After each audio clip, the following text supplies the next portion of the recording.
is an uncanny moment of synchronicity that points to something bigger in life. Is it proof of God or is it simply a coincidence? You decide. Darlene, welcome. How are Hi, you? Lydia. I'm good. I'm good. Merry Christmas. How are you? Merry Christmas.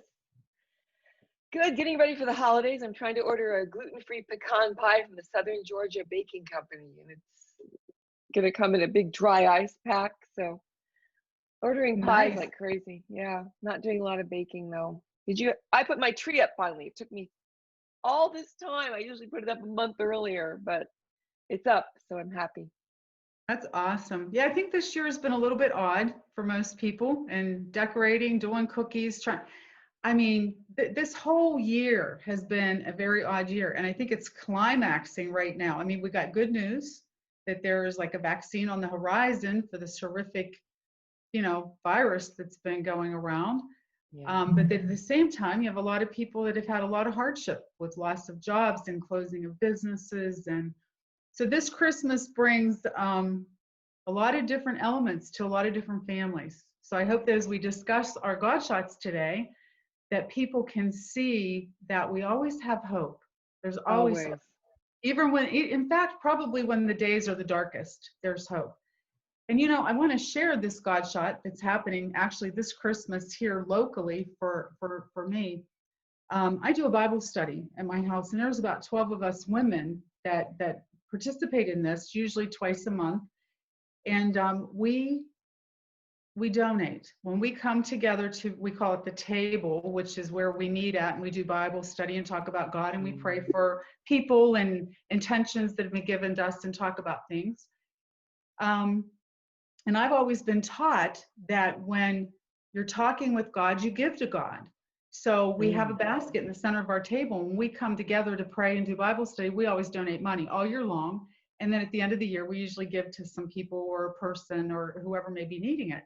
And we collect quite a bit. I mean, like $1,500, $1,000. I mean, 12 little women sitting there doing a Bible study, right? Which is pretty nice. Great. Yeah. Yeah, but so this year it was really interesting because a member of the community here knows that we do Bible study and we help out at the end of the year. So I got a phone call and she was telling me that there was a woman. So there's a grandmother, a mother, and 2 children that live in a home that have had addiction problems, the two women. So needless to say, work has been hard. Their food stamps got messed up during this COVID situation in the past quarter. And basically they weren't going to have a Christmas because there was just no money for them to do that. And so they called me and asked if we would like to help. And the outpouring to that family, they are going to have the best Christmas ever. Like they're having their Christmas dinner delivered from a restaurant around here, enough for probably having a ham and a turkey and all of the dishes. And I love it. For I think it was a 3-year-old, a 7-year-old, and a 12-year-old. Gifts were purchased for the kids anonymously, sent to their house.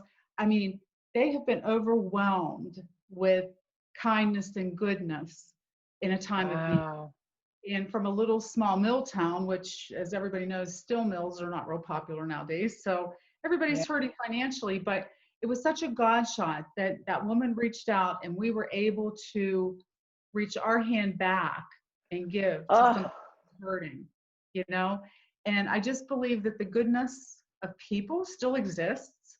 Totally. And we hear so much negativity on the news, and it's like, really, there's still some positive things happening out there.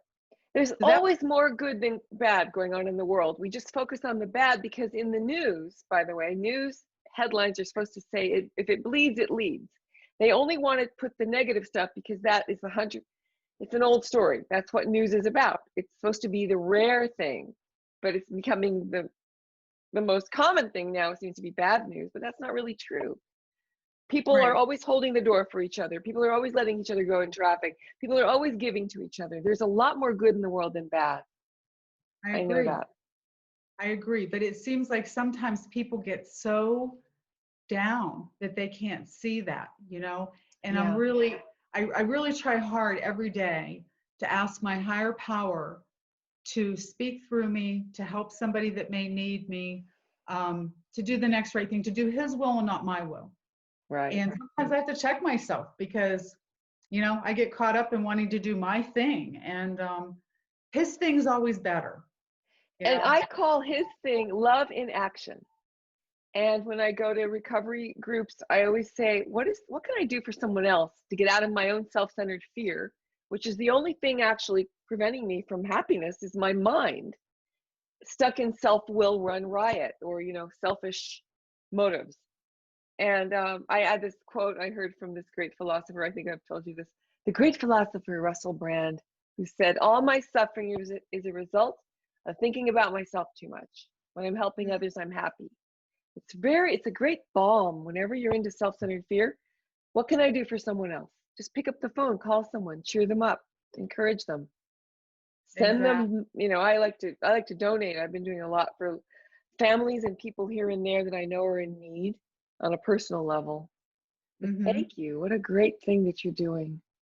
And so that was a more recent one. And I know that we kind of, and the reason that came to mind, because you said financial, and it was just kind of like I was thinking about the money that we collect. And so it's just maybe sometimes we just throw quarters in, it's just something out of our wallet, but it adds up and it makes a difference, And a financial Godshot I had a long time ago, and I don't know about anybody else that may be struggling financially right now, but this was a while back, and I had 3 small children, 3 small boys, and I was a single parent. And I was already a registered nurse, but when you have 3 small boys that each out of house and home and all their activities, baseball, football, basketball, you can struggle, right? And I was looking at my bills, and I was paying my bills, and every single month I was coming up $200 short. So I was kind of like, that might not sound like a lot, but when you don't have it, it's kind of like picking and choosing. What are you going to pay? How am I going to do this, right?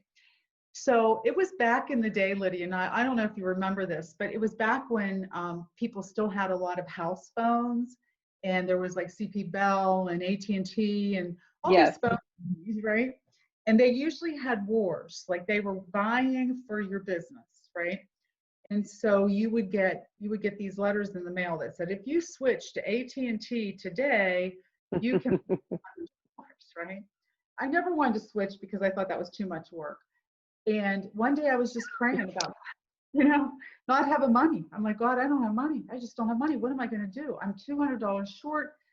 I don't want to have to get a second job. I'm a mom. I was just really praying. And so that comes in the mail from, I don't know if it was AT&T. I don't really remember the company it came from. And I open it up, and instead of it saying, if you switch, you'll get this money, there was an actual check in there for $200. What? And I looked at the check, and I was kind of like, oh, this isn't for real. Like, you can't cash this, right? I kept looking at it, and I thought, well, maybe you can. So our banks are local, and we know everybody that works there, right? Like, I'm a very small town. And so I take the check, and I take it to the teller, and I go to put it in my banking account. And I'm just trying to chat her up, thinking, please don't look at this, because if it's a bonus check, I still want it to go in my account, right? Yeah. And then it clears. There's not a problem. So I have $200, right? Wow. Then the very next month, they send me another $200 check. That went on for 8 months. Wow. Did you switch? No. Did you switch? No, I just kept getting this $200 and put it in my account. But when my work gave me a raise and it equaled what I needed, the check stopped. Okay, that is so mystical and wonderful. That's such Isn't a nice God shot. Totally. Yeah. If anybody from AT&T is listening to this, that was many years ago. Well, I made up the difference. I made up the difference for you because I've been on AT&T for quite a few years. That is an example of supply meets need. Need meets supply, and vice versa. It is so bizarre how it works. When you put it out there, your need, without the fear and the begging, but just the acceptance and the gratitude. And actually, it's really true that it's always, always happens when you really need something. Okay, here's two God shots. Do you have more to say on that issue before I go No, into? we're good. No, we're good. So I had two of those early on. I was, well, there's a really astounding one, but okay, when I was first newly sober and I had realized so many blessings and kind of, I call them miracles, happened through my first big surrender when I admitted had a problem, and I just said, I let go and let God. If there is a God, I'm just going to throw everything into your lap, and I'm going to act as if God exists, the God of love. And I truly did surrender. And I just decided to walk with faith and trust in the universe and the goodness of the universe. The infinite goodness is what I call God. And I was going through, suddenly I got a notice from the IRS saying I owe $11,500. Have I told you this one before? No. No. I owe $11,500, and they're gonna put a lien on my bank account right away.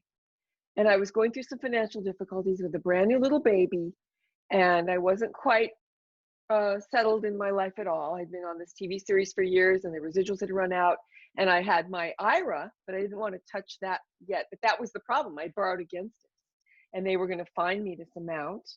To me, that was a lot of money at the time, and it is a lot of money, $11,500. They were going to take that money somehow from me. And I just literally said, okay, well, I've had so many miracles happen lately. I'm going to just give it to God. And I got on my knees and I said, it worked for everything else. I'm just going to surrender this. Thank you, God, for helping me with this. Literally the next day, I got a notice in the mail saying they found $12,000 in an old bank account from Wells Fargo. And my middle name, it was Lydia Natasha Kornilov. My real name was Lydia Korniloff, but I never had a name Natasha. It was a fake name I picked as a child because I loved the Boris and Natasha Rocky Bullwinkle cartoon. You may be too young to remember, but I love the name Natasha, and I wished my parents had named me Natasha. And in my father was Russian, so I didn't have a middle name. My middle name would have been his name, feminized, Lydia Grigorievna Kornilova, because he's Russian, Lydia Gregory Kornilov. And I always wanted to be Natasha. So I picked this name Natasha years ago when I had the TV series, and I put it on my bank account for some bizarre reason. And I guess it had been collecting interest all these years. And the IRS said, we need the banking. This was the state of California sending me this notice. And they said, please prove that your middle name is Natasha. We need a legal birth certificate or a passport or a driver's license. Well, I didn't have that on my driver's license. But lo and behold, I remembered I put that name for some bizarre reason on my child's birth certificate, his legal birth certificate. He had just been born 2 years earlier. And I went, what would make me put Natasha? I put Lydia Natasha Korniloff, Cornell, Stowe.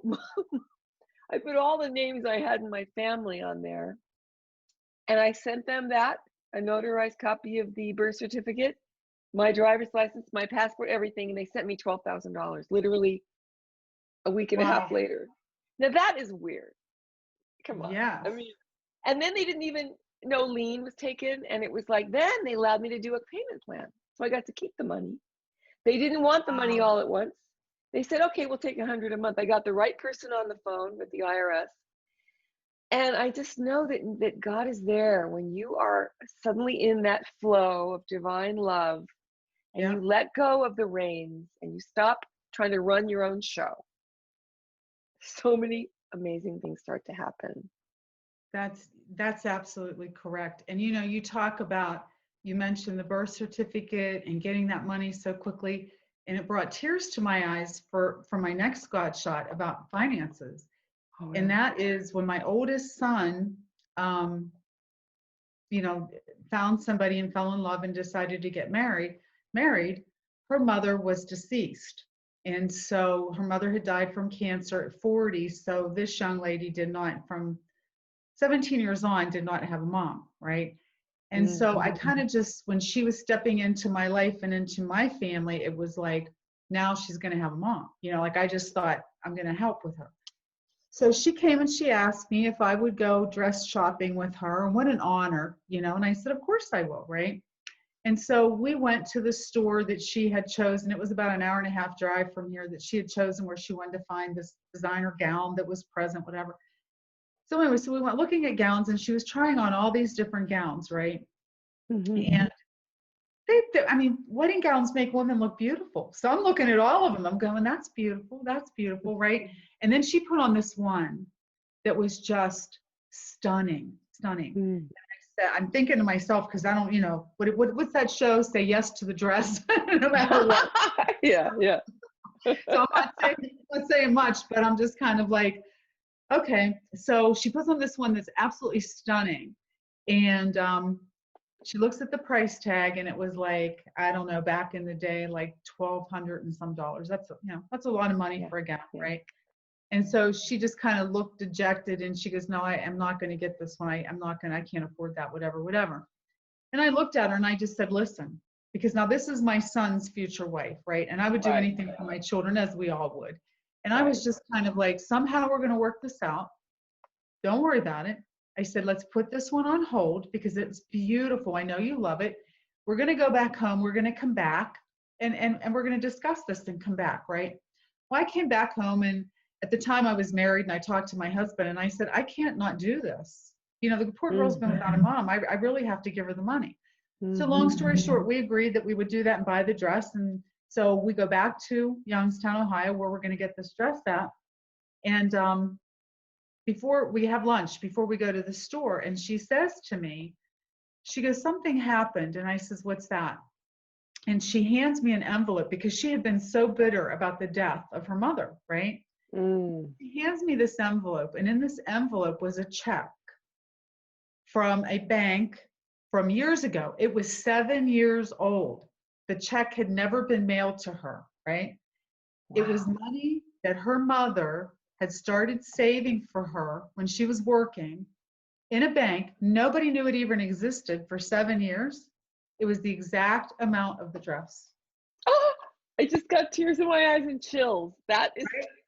Right? I still do. All these years later, I still get chills. It was the exact, and she goes, what do you think?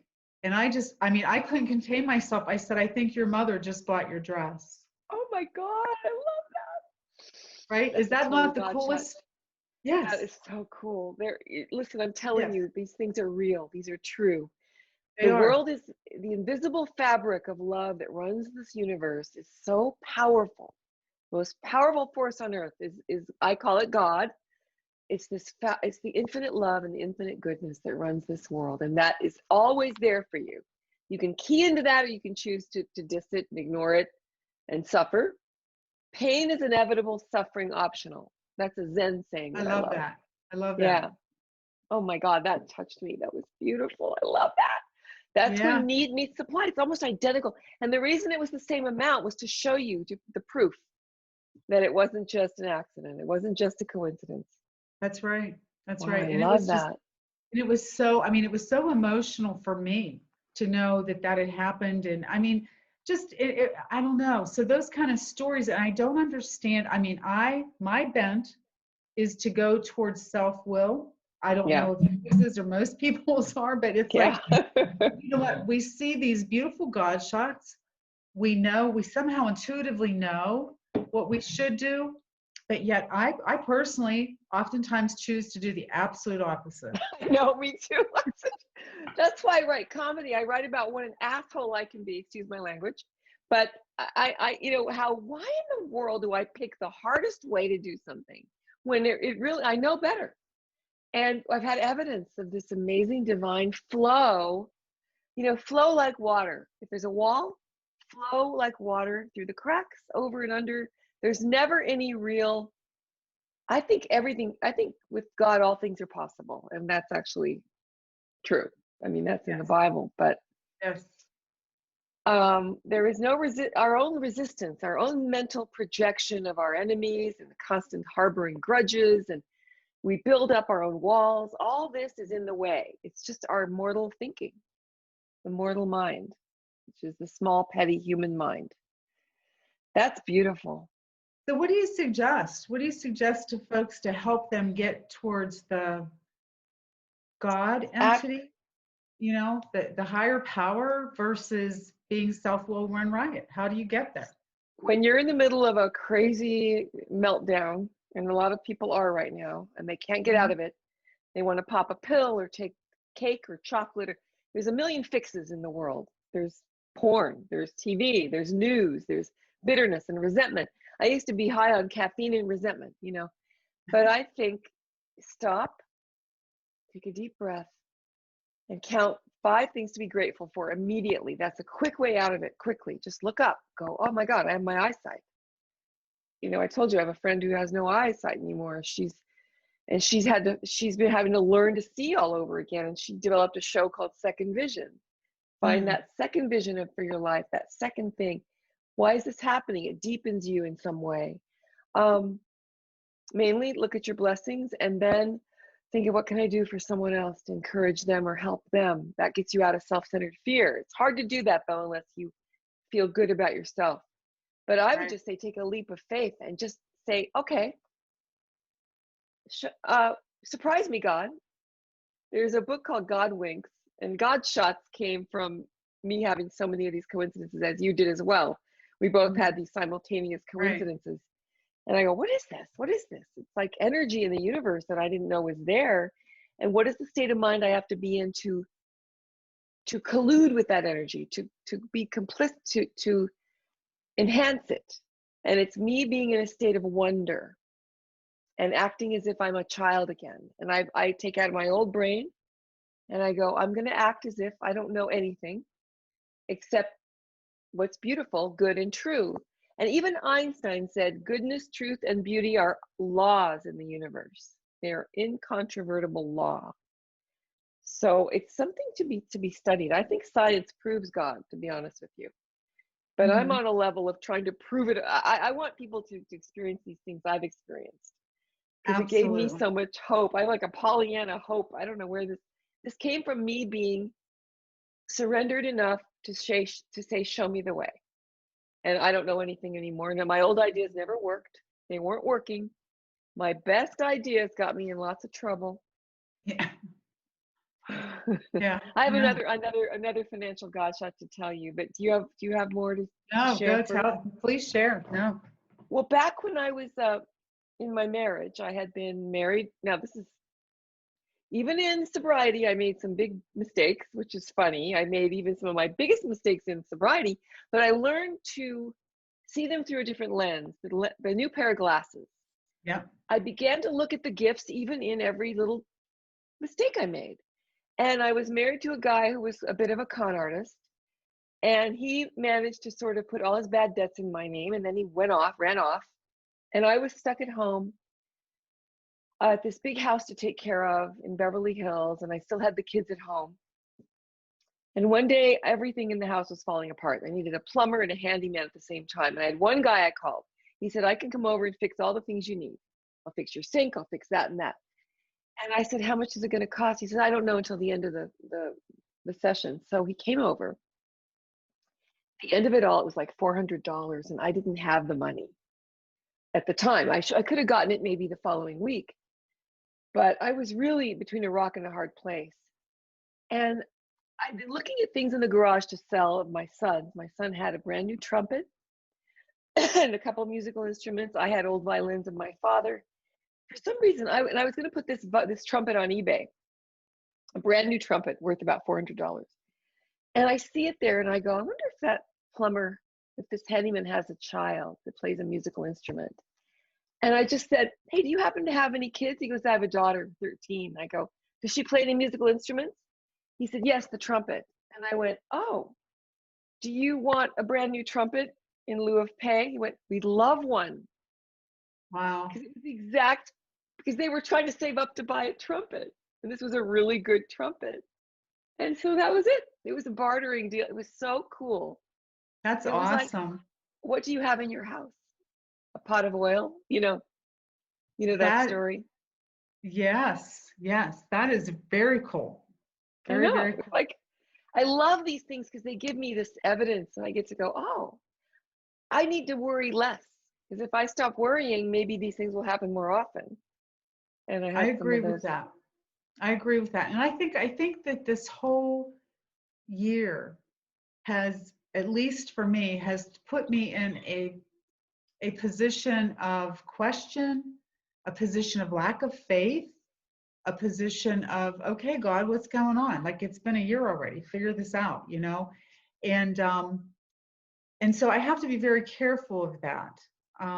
You know, even because I do go to church, and I do talk to a priest because I'm Catholic by religion, and Hmm. you know, he's like, you're here, so you're not dissing God or trying to be disrespectful. But I think a lot of people are just walking around going, well, will we ever be back to what it used to be like? You know what I'm saying? Have the God shots stopped? Are they still happening? Are they coming as free? Oh, You know, that type of thing. well, I think you have to action, like faith without works is dead. I think the action part of this, and I had an experience last week I was going to share with you. Um, I was at Walgreens, which, do you have Walgreens out where you live Yes. in West Virginia? Yes. Yeah. So I was at Walgreens and I had to pick up supplies and I saw a parking space, perfect one right in front, right? There was lots of people in the store and there was no parking left. There was one there and there was one far away. So I go, oh, there's a parking space. And I just start to pull in and a man down the aisle was reversing out of his space and reversed toward me really quickly, like he was going to crash into me. And I was going, that mother of, I was going to curse him out. And I just went, I'm going to park at the other place. I'm not going to give him the finger. Excuse me. But there's times I've been known to be a little reactive. And I said, parked over there. And then the thought came to me, he's probably having a hard day. I'm going to pray for him. I'm not going to say a word to him. I'm going to do contrary action, which I normally don't. Normally, I would have said, how dare you? And I don't usually like to confront people, but I thought I was going to at least glare at him or something. And I get out and I see him as an elderly man, a Hispanic man with a mask. And he looked very nervous. And his wife was kind of elderly. And I just went, I said, hi, Merry Christmas. And I walk into the store. Then I'm in line. And this is how it works. I go to the cashier and I just said something beautiful to her. I said, Merry Christmas. And I gave her one of my chocolates. She said, I've never tried the mint Kit Kat. And I said, here, take one that I was buying. She went, really? Can I do that? And she says to the manager, she's giving me a chocolate. And then she says, I'm going to give you a $30 coupon today. So it's kind Oh, of weird how you pay it forward and you're just kind. And then if somebody gives it back to you, it's that right. win-win, Mhm. where you just simply do the right thing. And you stop standing on the garden hose, which stops the flow. We do our own Exactly. damage to ourselves. Well, you know what? It's like selfless giving. And this is going to be, I mean, it's not necessarily financial, but um, last Wednesday, I was at my son's house. Now, they have 3 children, 7, 5, and 2. So Oh, right before Christmas, you can imagine that house, like the gifts, yeah. and they open and Santa Claus is coming, and it's just, the kids are chaotic. They're just everything, right? And so it was just getting a little bit crazy. And you could tell that my son and daughter-in-law were just tired. I mean, they're homeschooling, thaive got the kids there, they're trying to do all this stuff.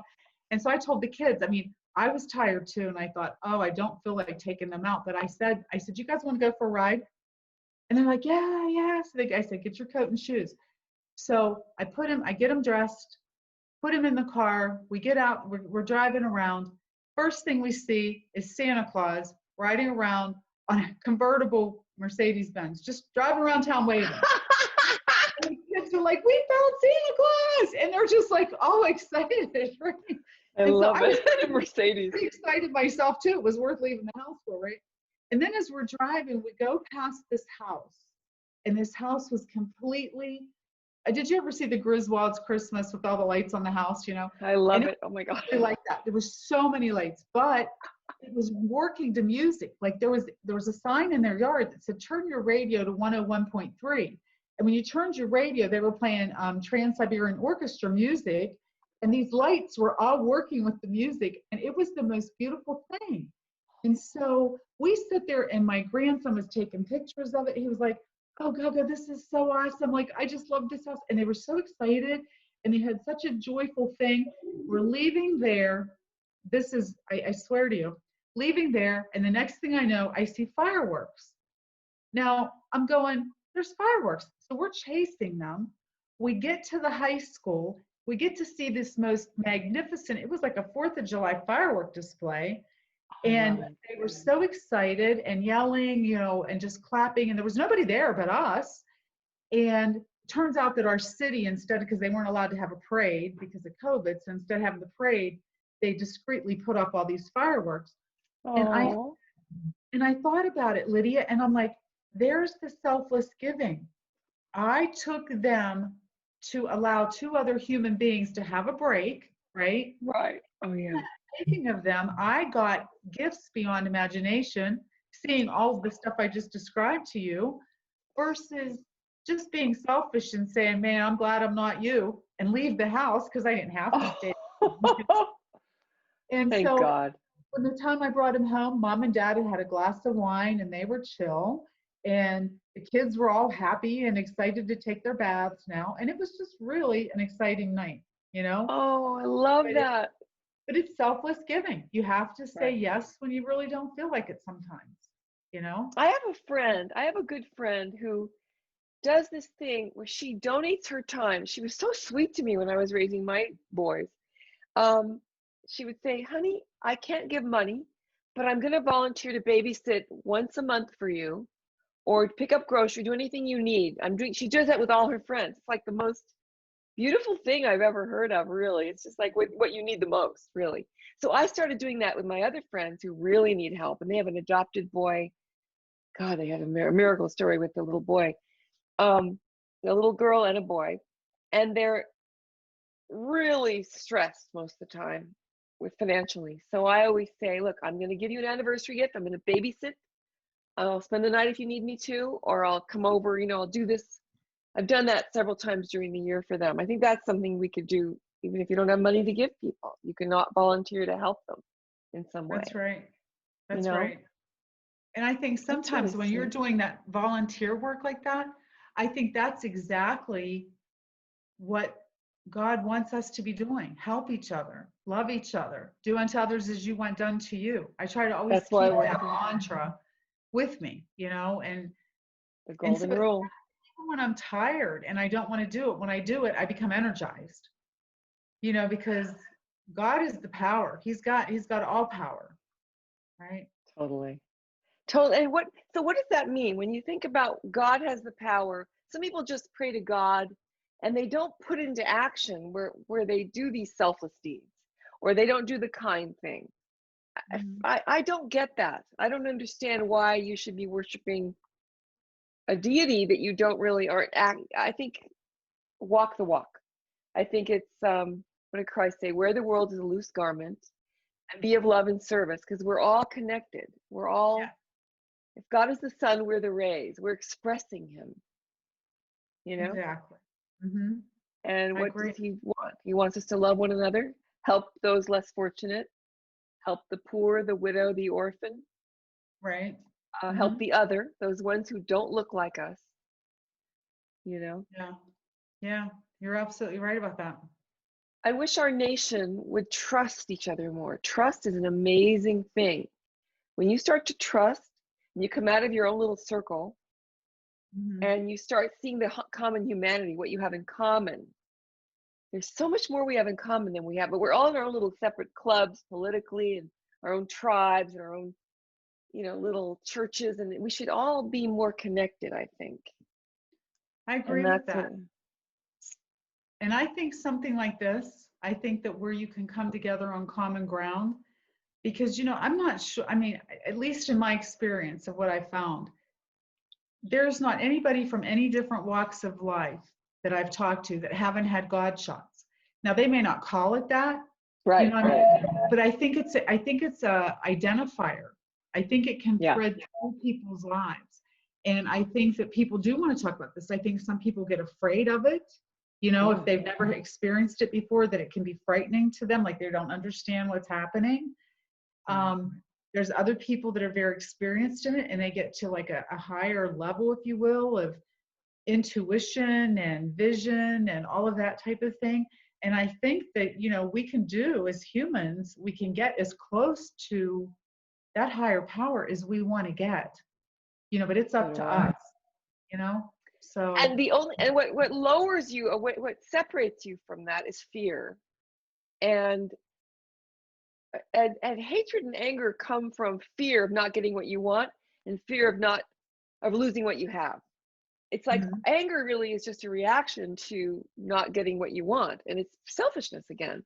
So fear is false evidence appearing real. I love that definition, Yeah, me too. that Hmm. acronym. Yeah. Yeah, So it's, yeah, it's really awesome. So what are it's a you doing great for show Christmas? today. Anything special? I have ordered this pecan pie. I'm waiting for these pies. I ordered some gifts for everyone. I'm going to drop off a stocking and a bag of goodies at my son's garage because he doesn't want to.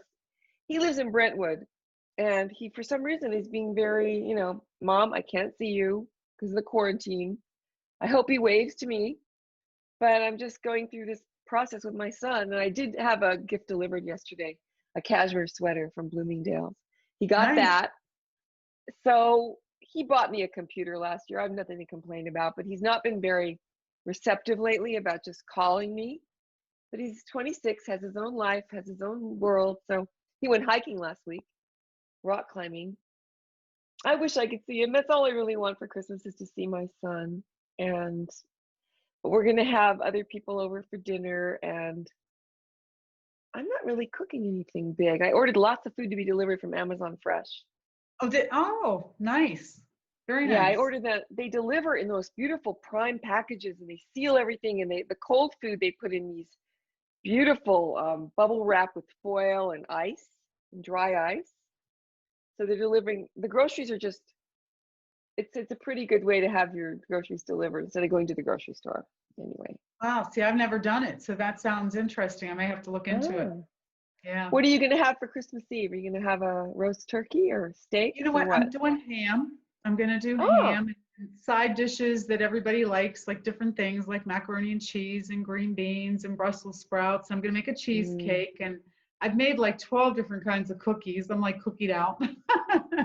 I can't buy any more. Everything's sold out. It's a cookie. I used to roll the dough and make the famous cookies and Yeah. piping, and I can't do it this year. So I bought buttercream frosting. I'm going to put it on everything else. I'm going to put it on pre-made cookies. Yeah. That's awesome. Yeah, but I bought yeah, a case of mint Kit Kat bars for some bizarre reason. I thought I deserve Kit Kats because it's my only chocolate I love is the mint Kit Kat. I've So I never bought had an one. okay, I wish they wouldn't melt if I send them to you. You've got to Yeah, try one. They're really I'll have good. to find them. I didn't even know they made them like that, so I'll have to check it out because I do like Yeah. mint, so that's awesome. It's a pale green color mint, like a cream mint. It's really good. Well, I'm gonna I'm have getting to hungry. try it. Merry That's Christmas. awesome. Yeah, Merry Christmas to you too, Lydia. This has been a really good show. I'm really happy to see you, and we're going to do it every week. I hope we can get into New Year's next week. And maybe we should start Absolutely. having, we're going to have guests and callers soon. So this is our beta. The beta means the trial period. Okay. We'll figure out how to have callers and guests. And I have about 5 people I want to interview right away who all had Godshots. They're Awesome. lined up. Yeah. And I've got some on this side that are willing too, but I got to figure out this Okay. lighting thing. I feel like I'm looking at a ghost. Well, here's what we'll do. I have these, I'm going to show you my lighting setup later. Okay. No way I can show it to you now. Maybe if I could Well, you open want to this up. stop this recording? Yes. Okay. Thank you for visiting. Thank you for coming to our show. And we'll see you next week. Thanks. See ya.